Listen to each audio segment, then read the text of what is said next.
Hi everyone, my name is Odo Bukovsky. I'm from the Atom Chip Group of Ben-Gurion University. I'll present the idea of probing quantum gravity with a Stern-Gerlach interferometer. So a little bit of motivation. We all know general relativity. It is the theory of gravity and it predicts many phenomena like gravitational lensing, gravitational redshift, black holes, and extreme situation like this simulation of two black holes merging. We also know that quantum mechanics is a very successful theory, but it gave us the model of the atom, the theory of light and matter interaction, and it gave us this conference. Great theory. So what is the problem? The problem is that we are unable to unify them. So you can see this picture of Einstein's desk after his death. In this office, he worked on creating a unified field theory, but unfortunately, he wasn't able to find one. And today we still don't have a tested theory of quantum gravity. So what is quantum gravity? Quantum gravity is a big field, but we will ask only one question about it. Is gravity quantized? Meaning, is there a graviton? This is a very hard question, and this is the reason why experiments, and especially tabletop experiments that can probe quantum gravity, can be a game changer. Okay, if we can answer this question. Here's one suggestion for such a test of quantum gravity, where Bose and al. Suggest using two parallel Stern-Gerlach interferometers to test if gravity is quantized. It is a great idea, but first, what is a Stern-Gerlach interferometer? How do you build one? So buckle up, I'll explain about the Stern-Gerlach interferometer in 3 minutes. Are you ready? So Stern-Gerlach splitting was first demonstrated in 1922. It was the splitting of an atomic beam using a magnetic gradient. And it was the first evidence of spin quantization. In 1951, Bohm came up with the idea of an atom interferometer using Stern-Gerlach splitting. He said, just use 4 regions of magnetic gradients to split and recombine the wave packets, and the 2 paths can interfere. But beware, you need fantastic accuracy to achieve interference in this kind of interferometer. In 1988, Engard, Schwinger, and Scully wrote a paper claiming that spin coherence is like Humpty Dumpty. Once you split the wave packets, you can't recombine them and maintain coherence.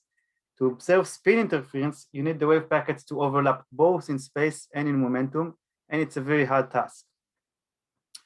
Then came the atom chip. So the atom chip has nanofabricated wires which offer great control over magnetic fields. Using the chip, we can produce strong magnetic gradients, and as we can get the atoms very close to the chip.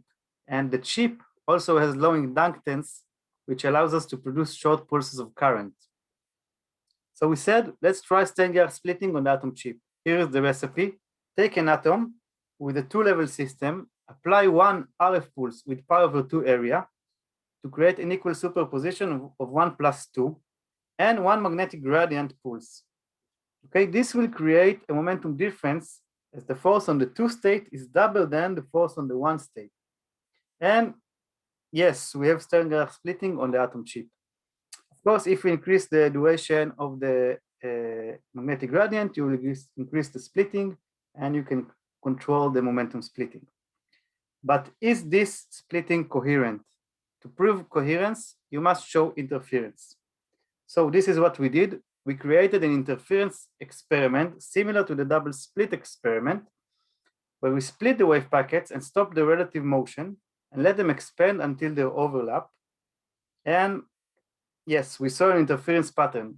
This was the birth of the spatial fringe Stern-Gerlach interferometer, which brought many interesting results, like this science paper about superposition of clocks and the interplay of general relativity and quantum mechanics. But this wasn't enough. We wanted more, and more meant active recombination and trying to observe spin fringes. So how did we do that? We added 2 more gradients to recombine the wave packets and a final pi over 2 pulse to project the phase of the 2 spin states to the z-axis.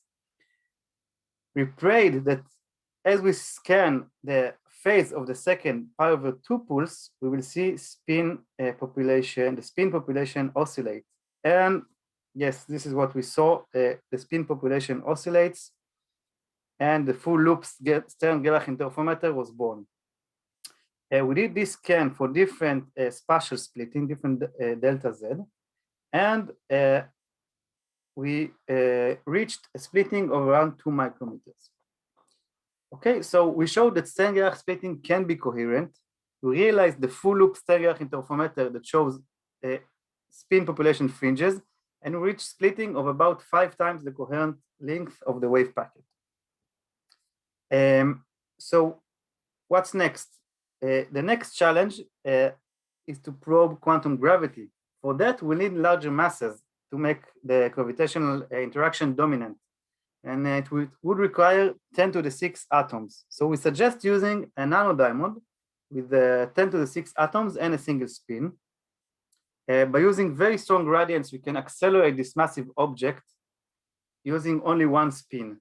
And how can this help us to probe gravity? We have a few ideas, like bringing one of the arms close to a massive object, or to test the gravity self-interaction. But I'll discuss this idea of probing the quantization of gravity by using 2 Stern-Gerlach interferometers standing one close to the other. So this is the idea by Bose and al. We have 2 Stern-Gerlach interferometers.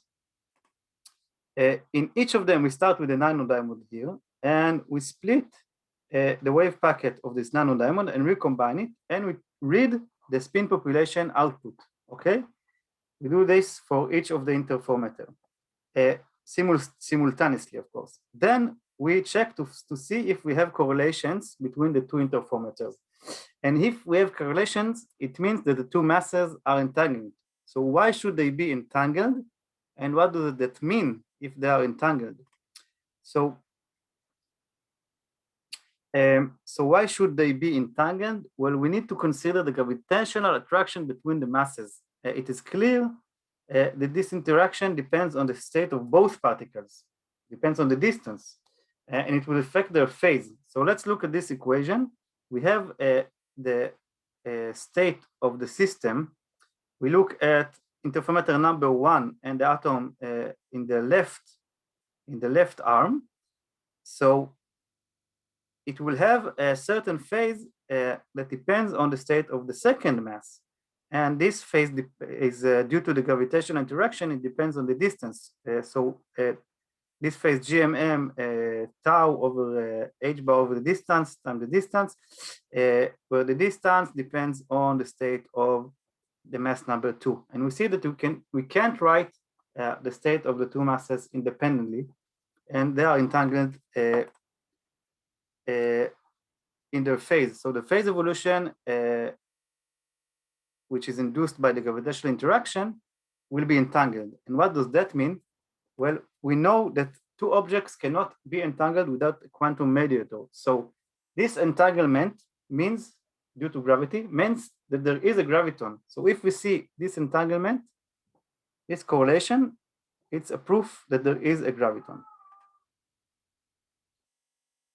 So we wrote this paper about realizing the complete Stern-Gerlach interferometer, and in which we also did a preliminary feasibility study of this experiment with the 2 nanodiamonds.